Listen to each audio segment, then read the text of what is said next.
ॐ सहनाववतु सहनौ भुनक्तु सह वीर्यं करवावहै तेजस्विनावधीतमस्तु मा विद्विषावहै। ॐ शान्ति शान्ति शान्तिः। ॐ पूर्णमदः पूर्णमिदं पूर्णात् पूर्णमुदच्यते पूर्णस्य पूर्णमादाय पूर्णमेवावशिष्यते। ॐ शान्ति शान्ति शान्तिः। श्रुतिस्मृतिपुराणानाम् आलयं करुणालयं नमामि भगवत्पादं शङ्करं लोकशङ्करं शङ्करं शङ्कराचार्यं केशवं बादरायणं सूत्रभाष्यकृतौ वन्दे भगवन्तौ पुनः पुनः। ईश्वरो गुरुरात्मेति मूर्तिभेदविभागिने व्योमवद्व्याप्तदेहाय दक्षिणामूर्तये।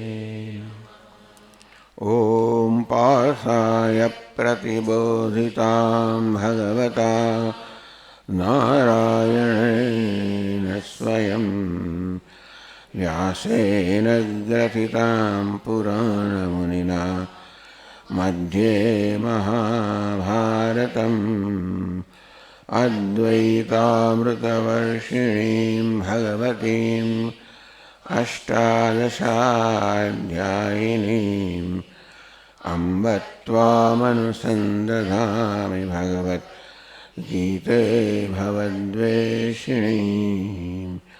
यं ब्रह्मा वरुणेन्द्ररुद्रमरुतः स्तुन्वन्ति दिव्यैस्तवैः वेदैः साङ्गपदक्रमोपनिषदैः गायन्ति यं सामगाः ध्यानावस्थिततद्गतेन मनसा पश्यन्ति यं योगिनः यस्यान्तन्न विदुःसुरगणाः देवाय तस्मै नमः।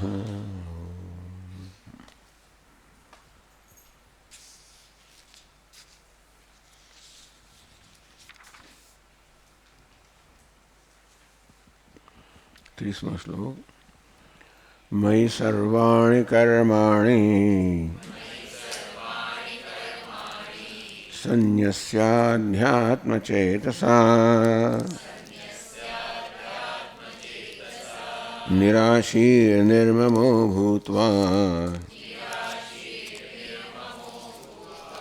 युध्यस्व विगतज्वरः। ये मे मतमिदं नित्यम् अनुतिष्ठन्ति मानवाः श्रद्धावन्तो न सूयन्तः मुच्यन्ते तेऽपि कर्मभिः।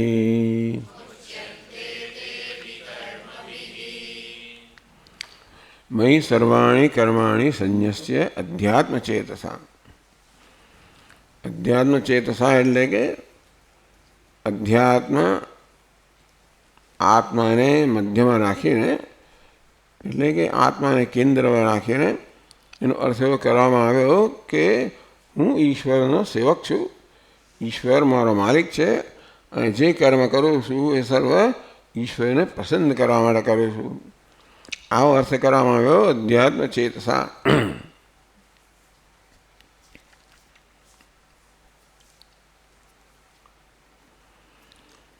ઈશ્વરાય ભૃત્યવત કરોમિ ત્યનયા બુદ્ધ્યા.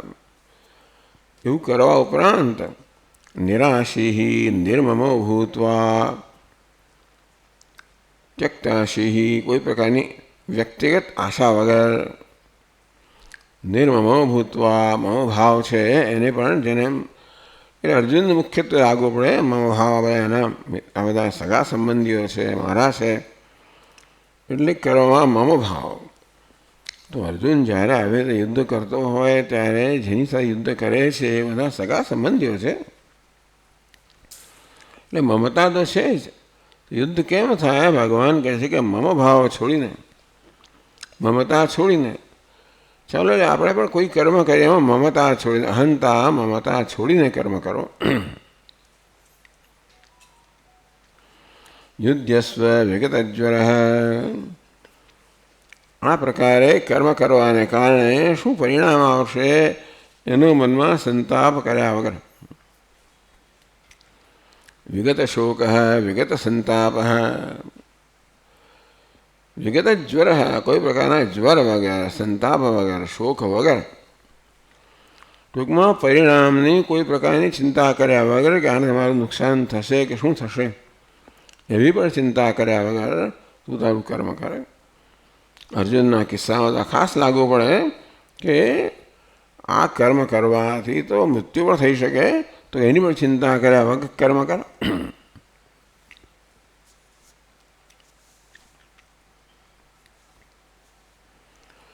ये मे मतमिदं नित्यम अनुतिष्ठन्ति मानवाः. ભગવાન આ જે મત કયો, અભિપ્રાય કયો, ઉપદેશ કર્યો, અને આ ઉપદેશનું પાલન કરવું જરા સરળ નથી. છતાં સર્વ કર્મો ઈશ્વરને સમર્પિત કર્યા હોય,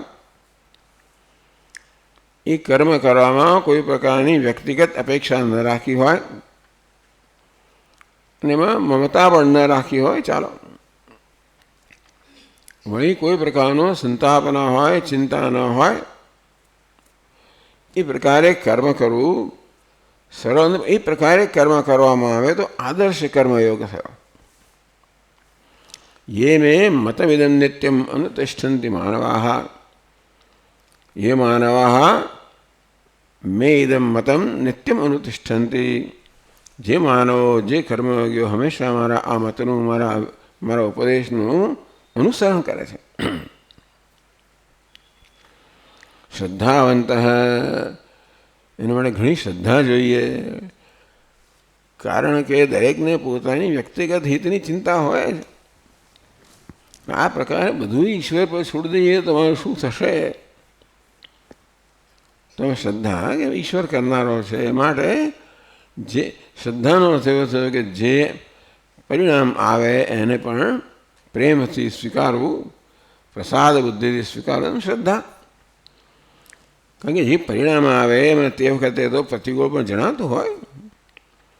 તો પ્રતિકૂળ પરિણામ જણાતું હોય ત્યારે પણ આ ઈશ્વરનો પ્રસાદ છે. પ્રસાદ છે એટલે મારા પર ઈશ્વરની એક અથવા અભી તક કૃપા છે. એટલે ક્યાં તો પ્રસાદ સીધે સીધો હોય કે પછી આડકતરી રીતે હોય. શક્ય છે કે મને કંઈક સજા કરવા દ્વારા પણ આ ભગવાન મારું કંઈ હિત કરવા ઈચ્છતો હોય. એટલે અનુકૂળ કે પ્રતિકૂળ જે કંઈ મળે એના પ્રત્યે ફરિયાદ કર્યા વગર આ ઈશ્વરની કૃપા છે. એ પ્રકારે ઈશ્વરને સંપૂર્ણ રીતે ઈશ્વરની શરણાગતિ. શ્રદ્ધાવંત અનસૂયંત. ઘણી વાર આપણી વસ્તુ આપણે અનુકૂળ ન થતી હોય ત્યારે પછી આપણે શંકા કરીએ કે ખરેખર એ મારો હિતેચ્છુ છે કે નહીં. ઘણી વાર જો એવું બનતું હોય કે આપણે એમ લાગે કે ઈશ્વર તો ક્રૂર છે, નિષ્ઠુર છે, એવું થતું હોય છે. અને ત્યારે શ્રદ્ધા રાખવી બહુ જ કઠિન છે. શ્રદ્ધાવંત અનસૂયંત. અનસૂયા એટલે કોઈ રીતે ગુણમાં દોષનો આવિષ્કાર કરવો. એટલે કે કોઈ રીતે આમાં ઈશ્વરનો દોષ છે, ઈશ્વરનો ઈરાદો આવો કંઈક છે, એવી કોઈ પ્રકારની એવો આરોપ કર્યા વગર આ પ્રકારે કર્મ કરવું. મુચ્યંતે તે બી કર્મ ભાઈ. આમ તો આ બધા પ્રકારની વૃત્તિઓ હોય, શ્રદ્ધા હોય, અનસૂયા હોય. આગળના શ્લોકમાં કહ્યું તે પ્રમાણે ઈશ્વરને સમર્પિત બુદ્ધિ હોય, આ બધી વસ્તુઓ જ આપણા અંતઃકરણ શુદ્ધ કરનારી છે. મુચ્યંતે તે બી કર્મભી. અને આ બધા દરમિયાન ઈશ્વરનો અનુગ્રહ તો આપણા પર હોય જ. ઈશ્વરને સમર્પિત કરવામાં આવે એટલે ઈશ્વર તો અનુકૂળ હોય. શ્રદ્ધાવંત એટલે આ ભક્તને બી શ્રદ્ધા છે કે ઈશ્વર અનુકૂળ જ હશે. ભલે બહારથી વસ્તુ પ્રતિકૂળ જણાતી હોય તો પણ એને ઈશ્વરને પ્રસાદ તરીકે સ્વીકારો. આ રીતે અંતઃકરણ બધા પ્રકારના વિરોધથી મુક્ત થાય. ઈશ્વર કહો, જીવનની વાસ્તવિકતાઓ કહો, હંમેશા બધી વસ્તુ આપણે અનુકૂળ થાય નથી થતી હોતી. વાસ્તવિકતાઓ ઘણીવાર તો પ્રતિકૂળ જણાતી હોય છે, અને છતાં પણ એની સામે વિરોધ કર્યા વગર એમને સ્વીકારવું, ઈશ્વરનો પ્રસાદ એમ સ્વીકારવું. મુચ્યંતે આ પ્રકારની મનસ્થિતિ મારા મનને બધા પ્રકારના વિરોધથી, બધા પ્રકારના આક્ષેપોથી, બધા પ્રકારના શોકથી, સંતાપથી મુક્ત કરનારી અમારી આ પ્રકારની મનની વૃત્તિ જ મને મુક્ત કરનારી છે. આ બધા મુચ્યંતે તે બી કર્મભી. એટલે આ બધી વસ્તુઓ જીવન આપણે જીવીએ એટલે સતત બધી વાસ્તવિકતાઓનો સામનો કરવો પડે, અને તે વખતે પણ શ્રદ્ધા રાખવી, ભગવાને દોષ ન આપવો, એ બધું સહેલું નથી હોતું. એના માટે તો શ્રદ્ધાવંત, પૂરેપૂરી શ્રદ્ધા ભગવાનમાં છે. નિરાશી નિર્મમ. મારે વ્યક્તિગત રીતે કંઈ જોઈતું નથી. ઈશ્વરે મને પર્યાપ્ત આપેલું છે, મારે કંઈ જોઈતું નથી. એવું સામાન્ય રીતે માણસ કહી શકે. ભૂખ્યો માણસ ના કહી શકે, સામાન્ય રીતે માણસ કહી શકે.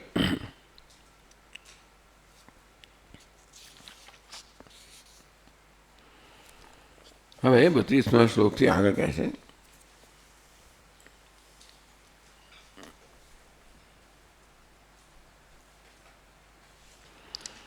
ભગવન્મત અનુવર્તિનામ પ્રત્યવાયત્વમ પ્રત્યાયતિ.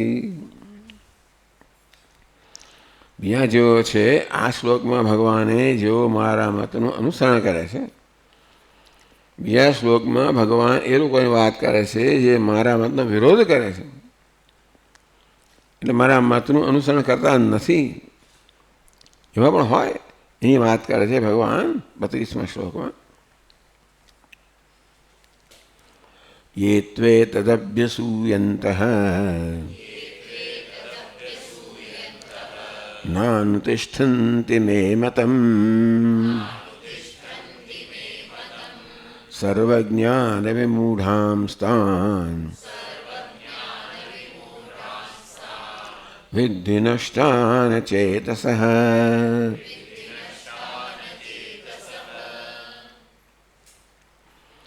ये तो પરંતુ આગળના શ્લોકમાં જે કહેવામાં આવ્યું એનાથી વિરુદ્ધ, પરંતુ જે લોકો એ પ્રકારે મારા બંધનું અનુસરણ નથી કરતા, કેમ અભ્યસૂયંત, અભ્યસૂયા ગુણમાં દોષનું દર્શન કરવું. આમ ભગવાનમાં દોષ દર્શન કરવું માટે ભગવાનનો અભ્યસૂયા, કે ભગવાનને પણ કંઈક અંદર ગૂઢ અભિસંધિ લાગે છે. ભગવાન બધું કરે છે કે મારા હિતમાં કરે છે એવું નથી હોતું. એટલે એ પ્રકારે ભગવાન કે થઈ રહ્યું છે એના પ્રત્યે પણ જે લોકો દોષ દર્શન કરે, ન અનુતિષ્ઠંતિ મે મતમ, માટે એ જે મારા મતનું કે મારો આ ઉપદેશનું અનુષ્ઠાન કરતા નથી, કારણ કે એમનામાં જણાય છે કે આ ભગવાનને આમાં કંઈક બીજી વૃત્તિ લાગે છે. આ વસ્તુ મારામાં આજે આ ઉપદેશ કરવામાં આવ્યો એ મારા હિતમાં છે એવું નથી, પરંતુ કંઈક ભગવાનનું બીજું પોતાનું કંઈક પ્રયોજન લાગે છે જે મારી દ્વારા સિદ્ધ કરવા માગે છે, મળવું નહીં કરું. સર્વજ્ઞાન વિમૂઢામ સ્થાન.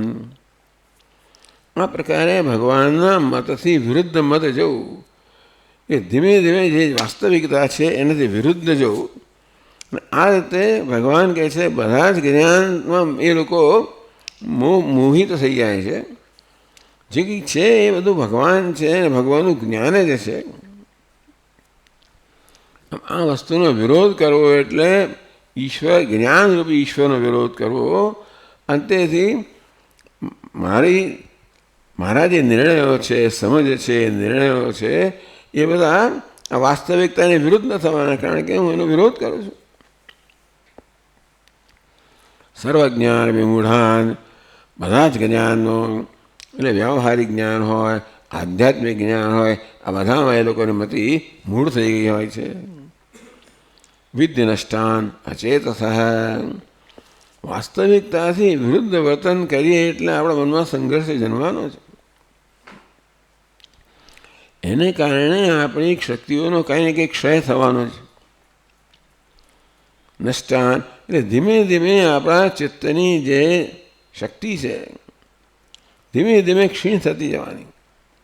અચેતસ, આ લોકો નષ્ટ થયા તો માની રહ્યા અર્જુન, કારણ કે એ લોકો મારો વિરોધ કરે છે, આ જીવનની વાસ્તવિકતાનો વિરોધ કરે છે. અંતેથી સતત એમના મનમાં સંઘર્ષ ચાલ્યા જ કરવાનો છે. એ પ્રકારે એમની આંતરિક શક્તિઓ છે ક્ષીણ થયા જ કરવાની છે અને એ પ્રકારે એનો નાશ થતો જ જાય છે.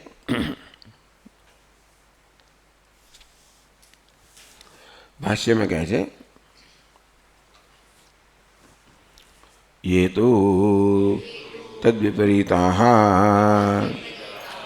એતત મતં અભ્યસૂયन्तઃ નાનુતિષ્ઠન્તે નાનુવર્તન્તે મે મતં સર્વેષુ જ્ઞાનેષુ વિવિધં મૂઢાઃ તે સર્વજ્ઞાનવિમૂઢાઃ તાન વિદ્યનષ્ટાન નાશમ ગતાન અચેતસઃ અવિવેકિનઃ. એ તો એટલે પરંતુ આગળના મતથી વિરુદ્ધની વાત કરે છે. એ તો તદ વિપરીતાઃ, જે મારા મતનું મારા ઉપદેશનું અનુસરણ કરે છે એ લોકો કર્મથી મુક્ત થઈ જાય છે અને જીવનમાં સંવાદિતા સ્થપાય છે. પ્રત્યેક કર્મ વાસ્તવમાં એમને મુક્તિનું સાધન બની જાય છે કે પ્રત્યેક કર્મ સાત્વિક રીતે થતો હોય છે. આમ પ્રત્યેક કર્મ એમનામાં કંઈ ને કંઈ સમજ ઉત્પન્ન કરતું જાય. એ પ્રકારે કર્મ પણ મુક્તિનું સાધન બને છે. એનાથી આ વિપરીત લોકો જે છે એતન્ મતસ્ય મતમ અભ્યસૂયંતઃ, બીજા એવા કેટલાક હોય જે આવી રીતે જેની વિકૃત ચિત્તવાળા હોય. તેથી મારો મત છે, અભિપ્રાય છે, ઉપદેશ છે એની અભ્યસૂયા કરનારા હોય, એમાં દોષ કાઢનારા હોય. એટલે એવો સ્વભાવ થઈ ગયો છે ઘણા લોકોનો કે બસ એમને કશી વસ્તુ બરાબર લાગે જ નહીં, કયું સારું લાગે જ નહીં. એ બધામાં કંઈ ને કંઈ ખોડખાપણ કાર્યા જ કરતા હોય.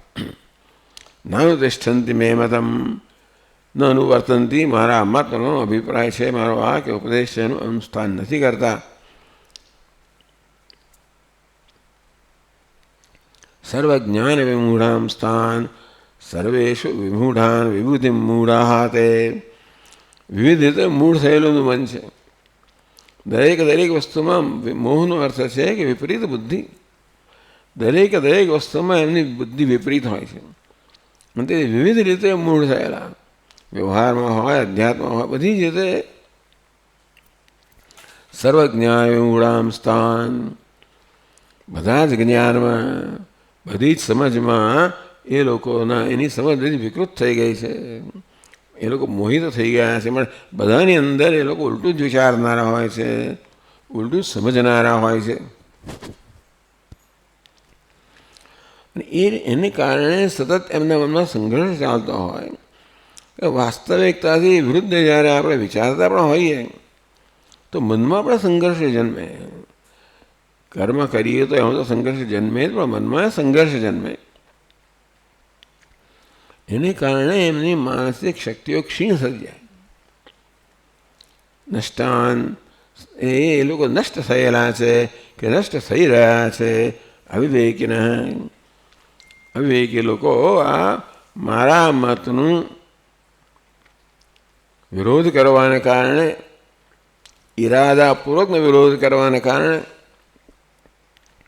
ભગવાન કે કારણ કે મારા ઉપદેશમાં એ લોકોને કંઈક, એ લોકોને શંકા છે, શંકા નહીં પણ એ લોકો મારા પર આક્ષેપ કરે છે.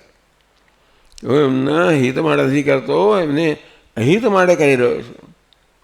અને તેથી બધી જ રીતે એ લોકોનું ચિત્ત વિરુદ્ધ થઈ ગયું છે, ઉલટું થઈ ગયું છે. અને માટે ધીમે દરેક ક્ષેત્રમાં દરેક વખતે એ લોકોનો વિચાર વાસ્તવિકતા કરતાં વિરુદ્ધ હોવાને કારણે એમની શક્તિઓ ક્ષીણ થતી જાય છે. વિધિનષ્ટા ચેતસ અચેત અવિવેકી લોકો સમજ કે એ લોકો નષ્ટ થઈ ગયા માની લે. એટલે આમ તો હરતા ફરતા માણસો જ હોય.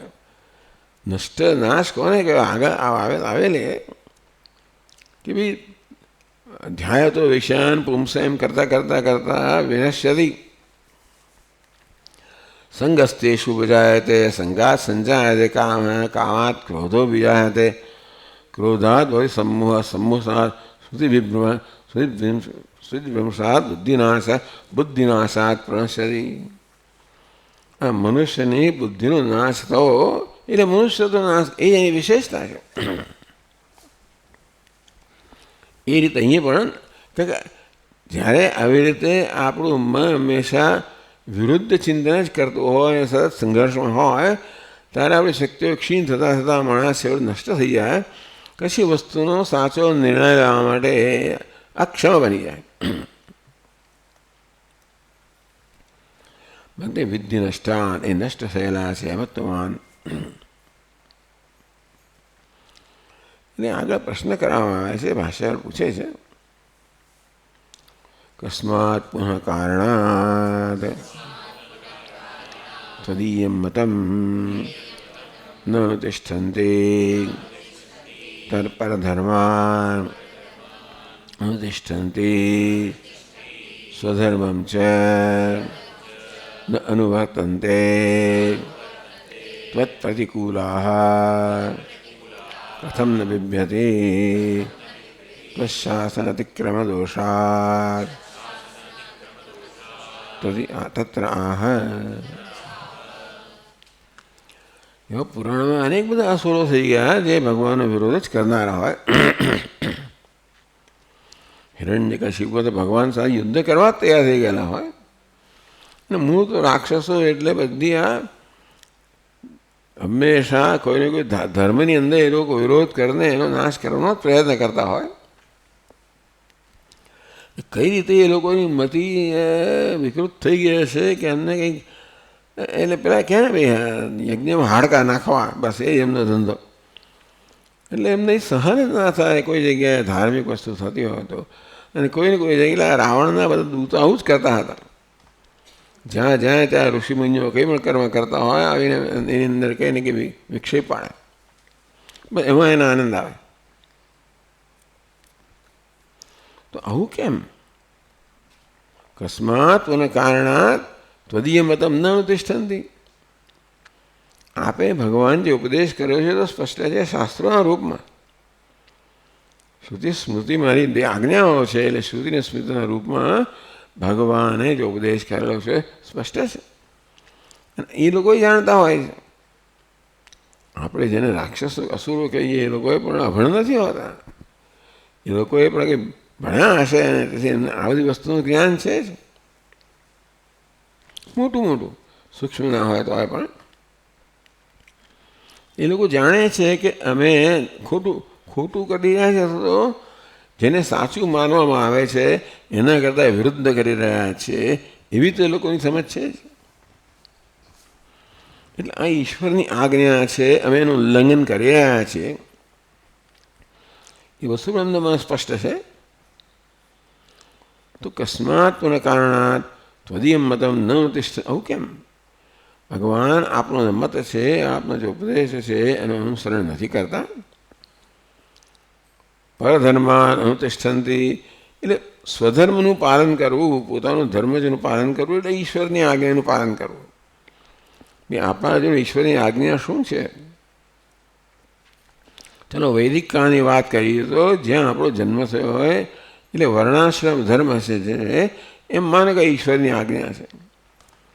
જે વર્ણમાં હું હોઉં અને જે અવસ્થામાં હોઉં એ પ્રકારે મારી ફરજનું પાલન કરવું, કર્તવ્યનું પાલન કરવું એ ઈશ્વરની આજ્ઞા છે.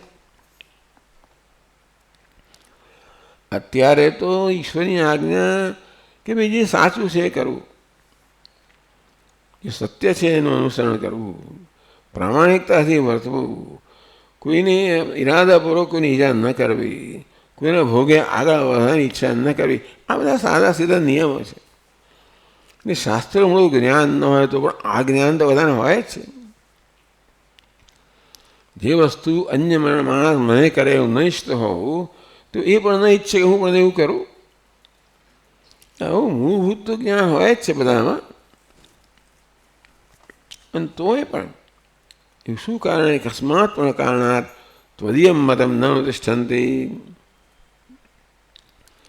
ભગવાનનો મત કહો કે ભગવાને જે મૂળભૂત એવી સૂઝ આપેલી છે દરેક મનુષ્યમાં,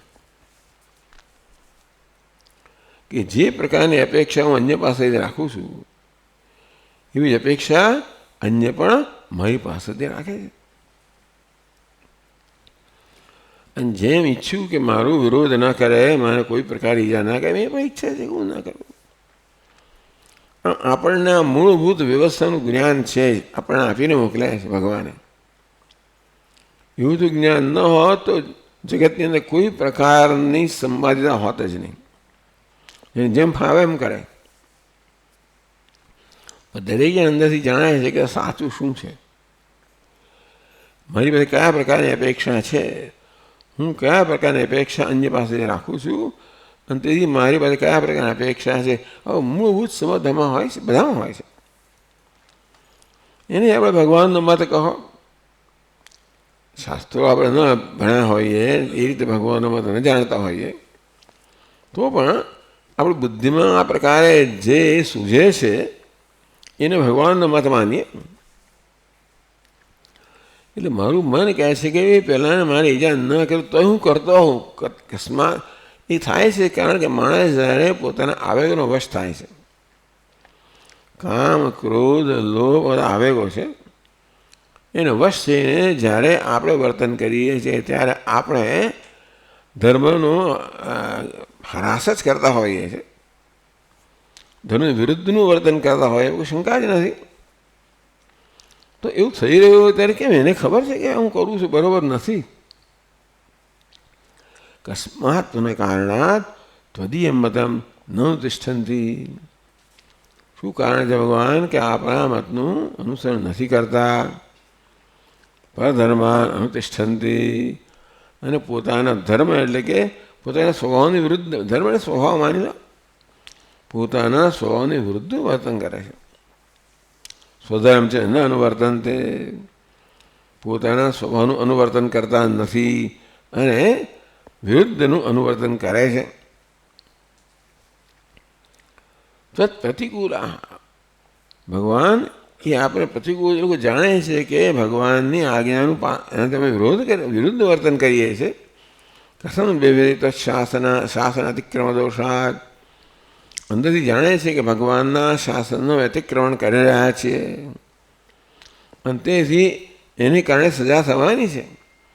બધા પ્રજાજનો જાણતા હોય કે રાજાની આજ્ઞાનું વિરોધ કરવાથી, અતિક્રમણ કરવાથી સજા થવાની જ છે. તે ઈશ્વરની આજ્ઞા પ્રવર્તમાન છે. સમગ્ર જગત એને એ રીતે ચાલી રહ્યું છે.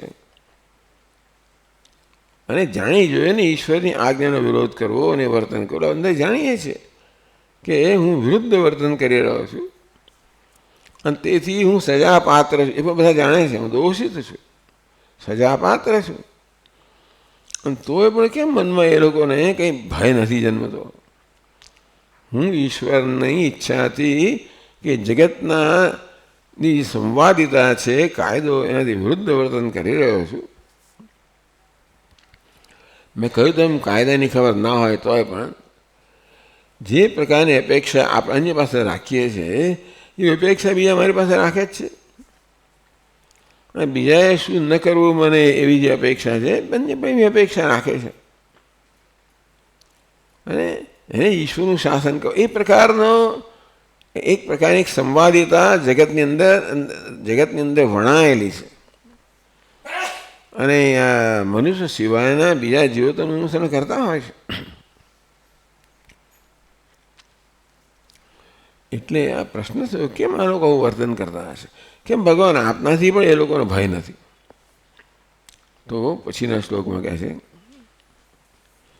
સદૃશમ ચેષ્ટતે સ્વસ્યાઃ પ્રકૃતેર્જ્ઞાનવાનપી પ્રકૃતિમ યાન્તિ ભૂતાની નિગ્રહ કિં કરિષ્યતિ. આ બધા શ્લોકોમાં ભગવાન મૂળભૂત આપણને સમજ આપે છે. આપણા જીવનની આપણા મનની બધી મૂળભૂત સમજ અહીંયા આપે છે કે સદૃશમ ચેષ્ટતે સ્વસ્યાઃ પ્રકૃતે સદૃશમ ચેષ્ટતે. બધા પોતાની પ્રકૃતિને અનુસરીને ચેષ્ટા કરતા હોય છે. જ્ઞાનવાન અત્યારે જ્ઞાની પણ જ્ઞાનનો જે અર્થ કરવો હોય તે વિદ્વાન અર્થ કરતો હોય તો વિદ્વાન પોતાના સ્વભાવને અનુસરે છે અને જ્ઞાની પણ પોતાના સ્વભાવને અનુસરે છે. પ્રકૃતિ યાન્તિ ભૂતાની, બધા જ ભૂતો બધા જ પ્રાણીઓ પ્રકૃતિનું પોતાના સ્વભાવનું અનુસરણ કરતા હોય છે. નિગ્રહ કિમ કરિષ્યતિ. નિગ્રહ કરવાથી શું વળે? મોટા સ્વામીજી કહે કે એક મોટું પૂર આવી રહ્યું હોય ને તમે એનો વિરોધ કરો છો તો ક્યાં તમારો પત્તો લાગવાનો છે? તેવી રીતે એના સ્વભાવનું પૂર છે, તમે વિરોધ કરવાથી કંઈ થવાનું નથી. નિગ્રહ કેમ કરિષ્યતિ.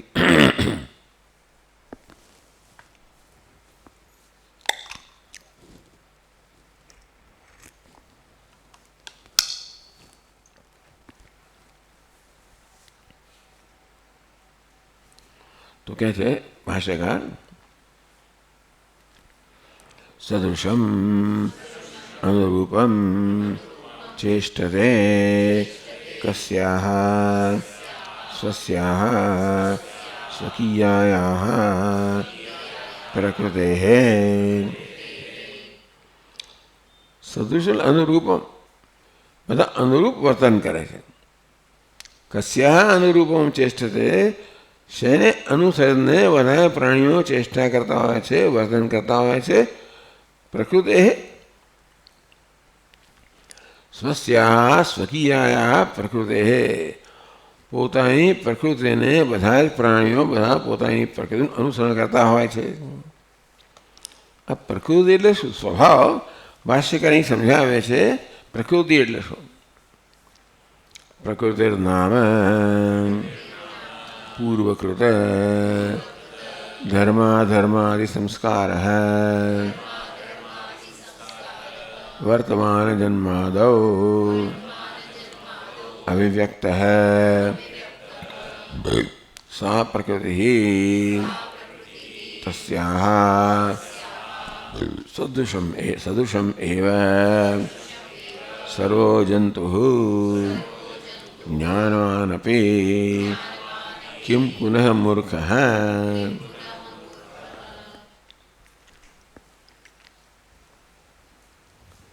દરેક જણ પોતાની પ્રકૃતિનું અનુસરણ કરે છે. ભાઈ પ્રકૃતિ કોને કહેવાય? ભાષ્યકાર સમજાવે છે પ્રકૃતિ નામ પ્રકૃતિ કોને કહેવાય? પૂર્વકૃત ધર્માધર્માદિ સંસ્કાર વર્તમાન જન્માદો અભિવ્યક્ત. દરેક જણ પૂર્વના અનેક જન્મના સંસ્કાર લઈને જન્મ્યા છે. માત્ર પૂર્વજન્મની એની પહેલાંને જન્મ. એટલે આ રીતે આ બધું શાસ્ત્ર છે એ બધું પૂર્વજન્મ એ પુનર્જન્મ આ બધા પર જ આધારિત છે. એનો સ્વીકાર ન કરવામાં આવે તો આ બધી વસ્તુઓ તો સમજી શકાય જ નહીં. આપણે જો પૂર્વજન્મ સ્વીકાર ન કરીએ તો પછી આ જન્મમાં જે પ્રકારની પ્રકૃતિ લઈને આપણે જન્મ્યા છે એનું કારણ શું? પૂર્વજન્મનો સ્વીકાર ન કરીએ તો આપણી વિવિધતા કેમ સમજાવી શકાય? વિવિધતાનો નિર્ણય થાય છે આપણી પોતાની પ્રકૃતિથી. અને દરેકની પ્રકૃતિ ભિન્ન ભિન્ન છે અને માટે દરેક જણ ભિન્ન ભિન્ન વ્યક્તિત્વ ધરાવે છે. પણ જ્યારે પૂર્વ સ્વીકારવામાં જ ન આવતા હોય તો પછી તો કોણ નિર્ણય કરે? ભગવાન નિર્ણય કરે એવું જ કહેવાય. એટલે પૂર્વજન્મનો સ્વીકાર ન કરીએ તો જીવન સમજાવી જ ન શકાય. અને છતાંય ભારતની બહાર જે કોઈ બધા ધર્મો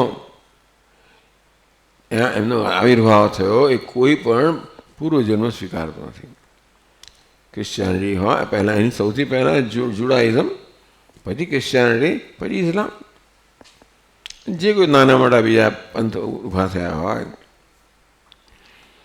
લોકો પૂર્વજન્મ સ્વીકાર કરતા નથી. એનું કારણ શું ભગવાન જાણે, પણ નથી કરતા. તો આ જન્મ સમજાવી કેમ શકાય એ પણ મને ખબર નથી. પણ આપણે તો કહીએ છીએ પૂર્વજન્મ હોવાને કારણે દરેક મનુષ્ય કોઈ પ્રકારના લક્ષણ લઈને, પુત્રના લક્ષણ પારણામાં, એટલે જન્મથી લક્ષણ નક્કી થતા હોય છે. આમ સ્વકીય પ્રકૃતિ, દરેક જણ પોતાની પ્રકૃતિનું અનુસરણ કરે છે. પ્રકૃતિ કોને કહેવાય? પ્રકૃતિર્નામ ધર્માદિ સંસ્કાર વર્તમાન જન્માદ અભિવ્યક્ત. પૂર્વના જન્મો જે બધા હોય એમાં ધર્મ અધર્મ જે કંઈ બધું આચરણ કર્યું હોય તો આપણે જે કંઈ આચરણ કરીએ, કર્મ કરીએ, પોતાના સંસ્કાર છોડીને જતું હોય છે.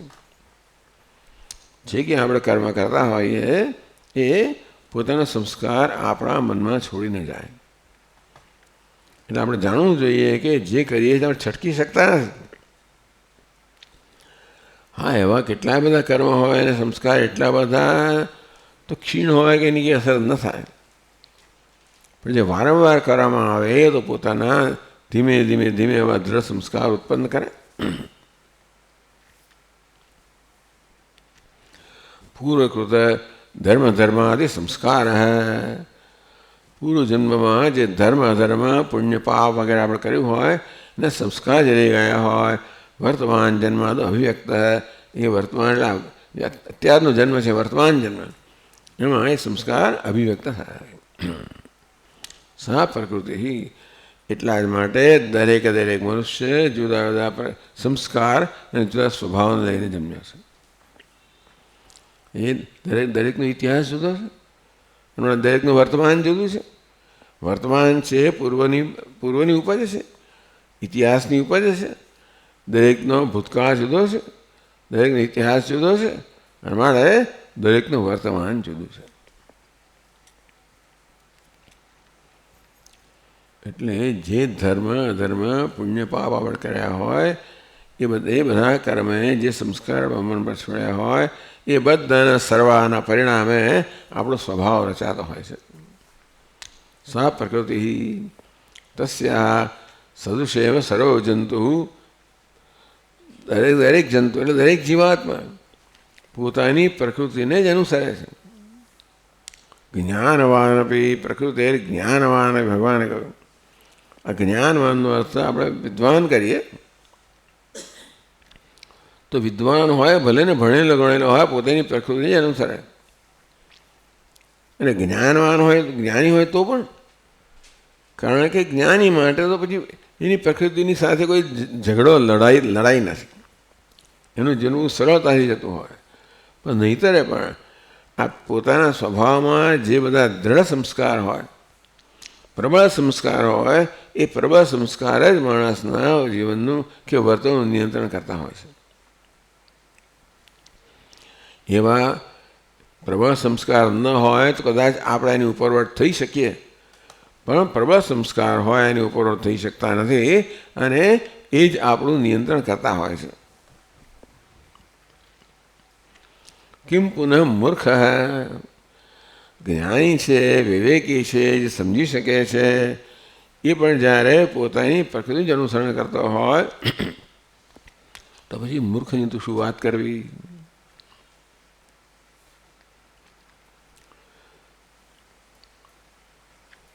तस्मात् प्रकृतिं यान्ति भूतानि निग्रहः किं करिष्यति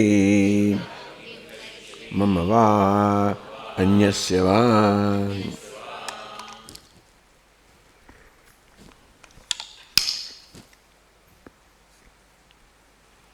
बड़े भूतानि भूतो भूत એટલે પ્રાણીઓ એ મનુષ્યો પ્રકૃતિમ યાન્તિ બધા પોતાની પ્રકૃતિનું સ્વનું અનુસરણ કરે છે.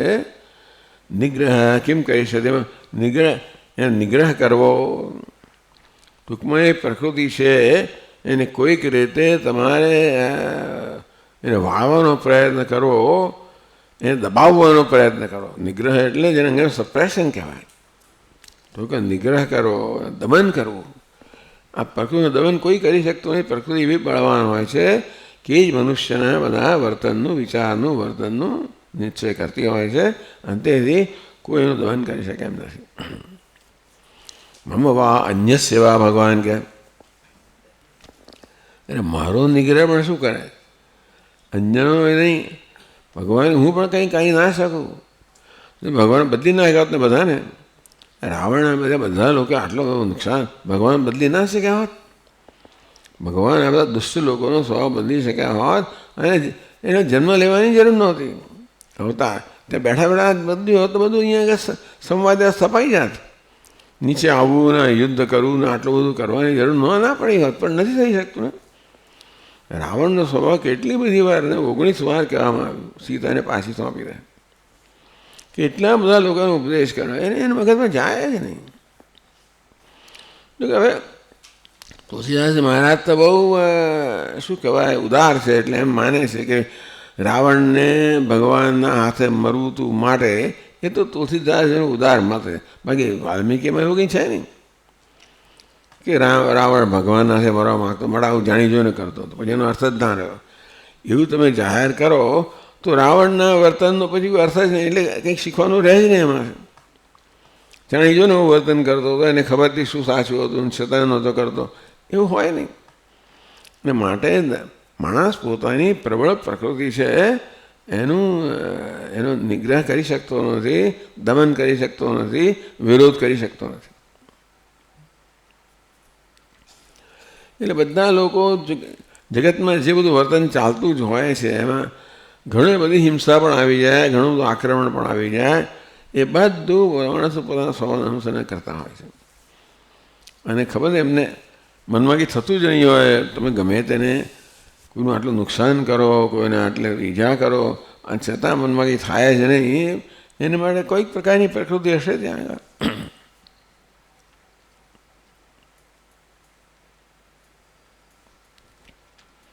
ઓમ ઓમ પૂર્ણમદઃ પૂર્ણમિદં પૂર્ણાત પૂર્ણમુદચ્યતે પૂર્ણસ્ય પૂર્ણમાદાય પૂર્ણમેવાવશિષ્યતે. ઓમ શાંતિ શાંતિ શાંતિ. શંકરં શંકરાચાર્યં કેશવં બાદરાયણં સૂત્રભાષ્યકૃતૌ વંદે ભગવन्तौ પુનઃ પુનઃ. ઈશ્વરો ગુરુરાત્મેતિ મૂર્તિભેદવિભાગિને દેહાય દક્ષિણામૂર્તયે નમઃ. ઓમ શાંતિ શાંતિ શાંતિ. હરિ ઓમ શ્રી ગુરુભ્યો નમઃ. હરિ ઓમ.